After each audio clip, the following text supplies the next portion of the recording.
develop that question for me real quick. Okay, so basically, hey guys, what's up? This is Nathan from Red, White, Blue Fitness. We got Jeff Grove with me here. We're doing our free move.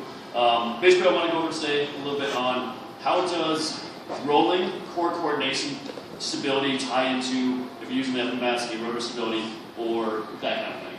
How's that kind of tie in? So a big part of core stability and a big part of all of this training that we do to improve coordination through the core for back strength and back protection and better posture it has to be based on a couple of really basic principles. One is the system has to be relaxed enough so it can sense where things are going wrong. So the rolling and the movement that we do that causes relaxation, okay, not by the way of stretching, but by the way of motion, and you inducing the motion, not other people inducing the motion to you, that relaxing of the system gets rid of some of the aberrations, some of the pulls in the system that pull us out of good posture, that puts us into twists and pulls us into flexion and things like that. So that relaxation is a big component. So that way the body can sense where there are things that are going wrong. So that way it can correct itself. If it's not relaxed, you can't sense it, and you just progressively get tighter and tighter and tighter. The other part of this is that you have to have good joint mobility through all of those joints that are involved in core stability. Again, otherwise you can't feel it. But the other part is that it's putting aberrant information into the system.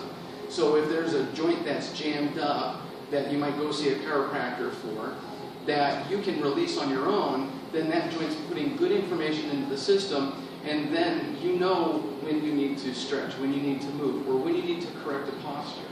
Okay? Because a big part of what we think we fail in when we're doing core stability is that we're not relaxed enough. We drive tension all the time, and unfortunately tension is the enemy of efficiency, and we need to be able to balance that out. So relaxing and being able to do the simple things like a roll where your body weight is what pulls you over and it's not muscular strength and effort is really important. So that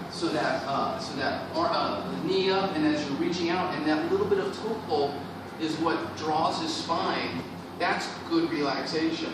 Versus what you see a lot of times, which is lots of tension where you're reaching over like you're trying to stretch the hip, and it just kind of crashes over, okay? That relaxation is really important. Now you can do the same thing sitting up when you're in your desk chair and things like that, just by getting that good posture and then just reaching over towards something. And as you're reaching, using that reach to do the same thing. Okay, so you don't always have to be lying down, but laying down allows you to really get that sense of relaxation, which is going to help not only posture, but all of this work that you're doing for the core to actually engage and do the work that you want it to do, which is protect you and make you more agile and more active in everything that you do. Does that make sense? Just kind of expanding on that, what is, in your opinion, the primary function of the core?